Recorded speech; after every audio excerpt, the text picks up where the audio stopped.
Welcome back, or welcome if you just found me. My name is Riikka, and I wanted to tell you today something about my acrylic painting. First of all, I am not a professional painter, but I could say that I'm happy to be at the level where I am at the moment. I'm not that into technique, I just like to create beautiful things, and I have found out that acrylic painting is something with what I can achieve quite easily, that what I am aspiring to get done. Well, I have always been drawing and painting things, but when I discovered that I managed to do first of all watercolor paintings and then after that the acrylic paintings like 2 years ago, when I discovered that I am able to do that kind of images by copying images of others to try and learn and test how I can put that kind of image together, I have been really surprised how well it has been working so far. So I wanted to take this opportunity now and tell you how I do my paintings, what are the supplies that I'm using, and how am I going forward with the process. The main idea usually has been in the paintings that it doesn't matter if it's a painting or if it's something else what I do. I do create a lot of things, like you might have also seen on this channel if you have followed me. If don't, go and see my profile and check the videos out. I'm mending a lot of things, I like to sew things, I like to paint. So those have been my key elements to this what I'm showing, presenting here online. And usually they are based on that I want to give them as present to people, because I like DIY presents myself, and I also like to give that to my loved ones as well. So I discovered recently that I am able to paint, so I have taken that to my repertoire to, give as a present.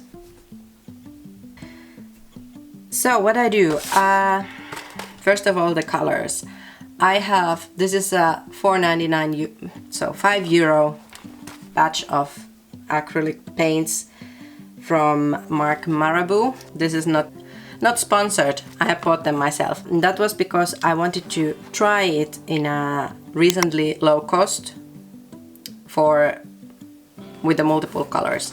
So I have used these now since I have started. These work perfectly fine. I like that they are waterproof and light fast.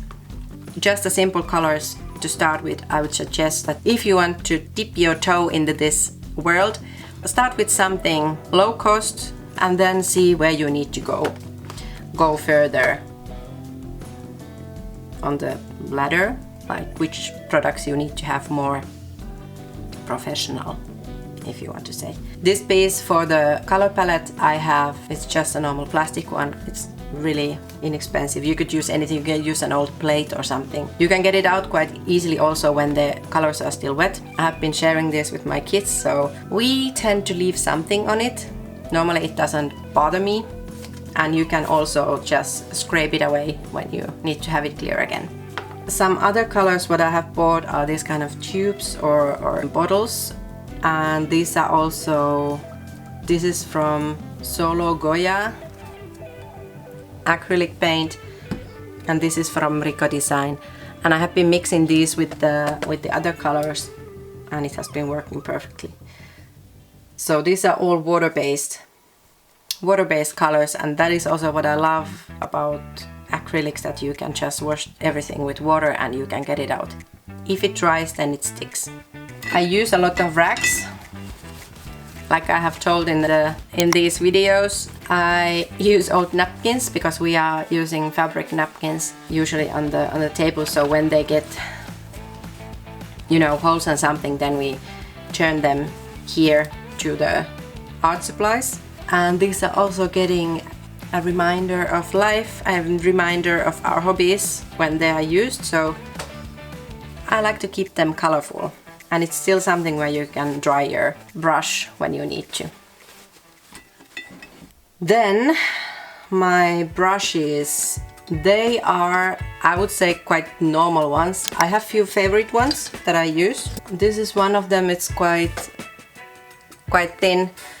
I like to have some a bit thicker one also to go with it, and I like to have some that are a bit more. I guess the one that I have been using, it's already put to the kids' brushes, because I like to have one that is a bit more like fest. Fest is a German word. Bit more sturdy, so that I can erase some of the color away if it's like semi-dry.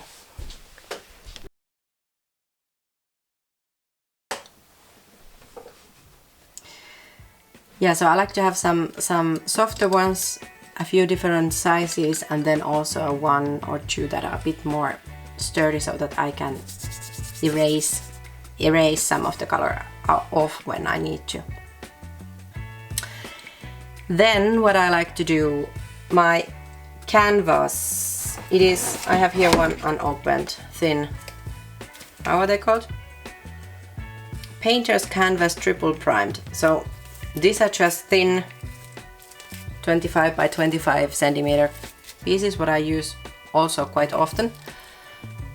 I usually buy a pack of canvases because I'm still I'm learning, I'm trying. I don't know how much difference you can do with the canvas. If you know, please let me know. But I haven't been paying that much attention to what I am painting on. And I usually batch create the backgrounds of the canvases. So I'm using some leftover colors that we end up with on our painting sessions, and I like to take either a cloth or a sponge, and I'm just stamping it on the color, tuputtaa, and I like to do the edges as well. So that's why the most of the canvases what I have, they are having this kind of patchy look. And this is something what I like to do, because when I have the need for an image, I have been now doing fairly simple images on some background. So when I have my backgrounds ready, I can then always start directly with the image what I want to put on it. So I don't need to first put the background and then start to do it. And that's something what it's probably like, it's my style currently, how I do it. So it also gives kind of the signature look to my work. And I work the best when I have restrictions. So if I have some colors left over, then I need to use those ones for the background, and I don't need to start over-engineering and overthinking what kind of background do I want to have. I will make the backgrounds, and then I will take the background that fits the best to the image that I want to do. So then it is also giving me like a limiting factor, which is then creating also this effect on the process, when you can make the background that you have work with the motif that you want to put on it. I guess that's roughly. And then how I like to trace my motifs to my canvases, I use just normal chalk to draw on the canvas. Like on this black one, I would do. Oh, you can see it. I put the subscribe.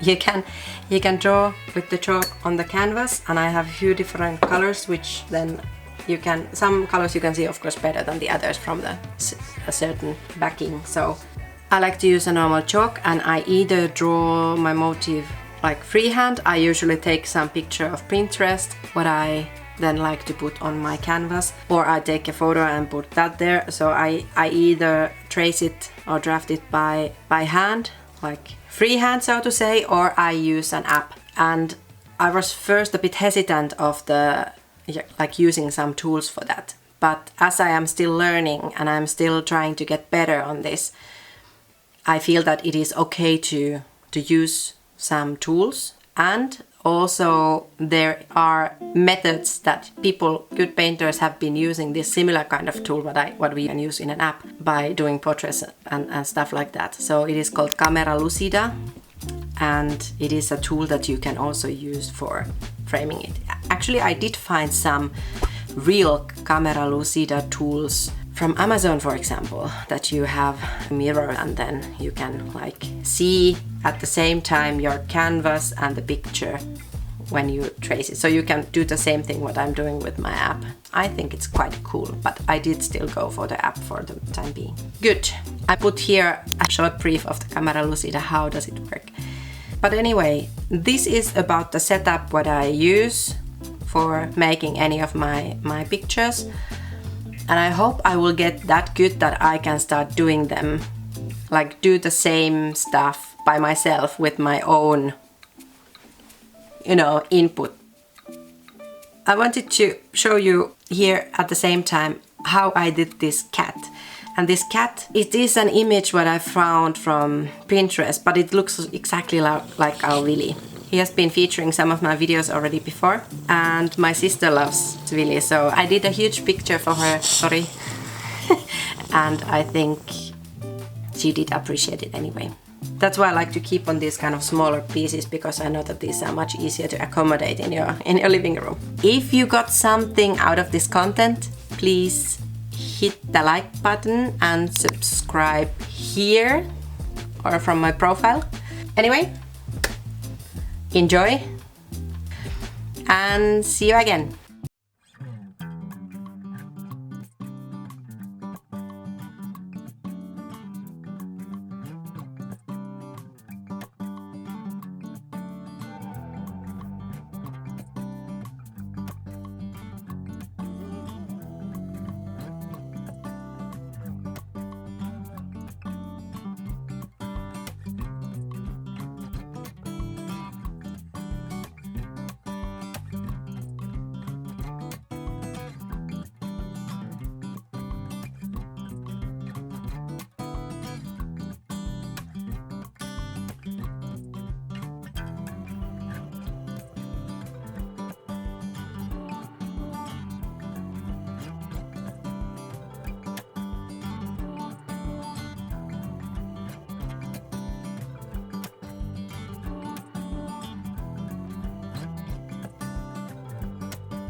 This is what Wikipedia is telling me about camera lucida.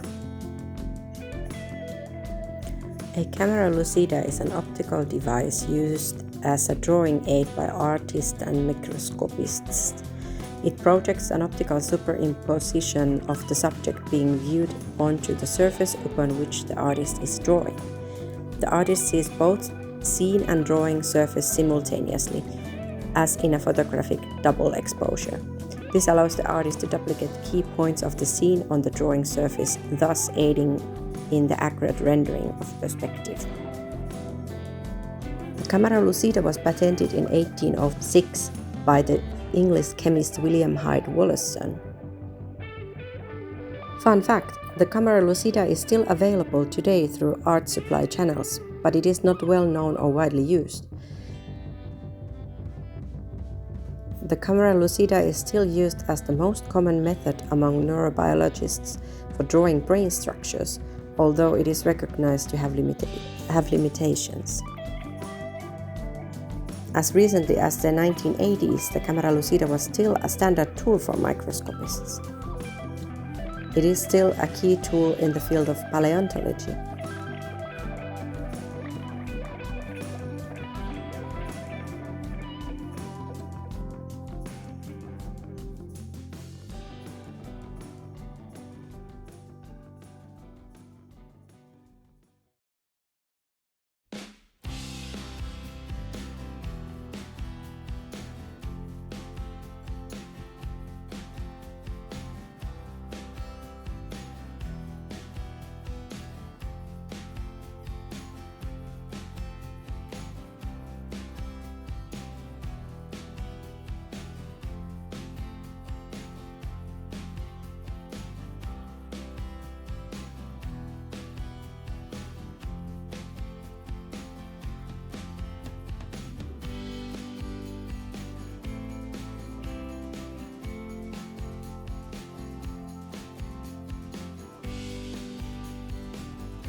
Thank you for watching.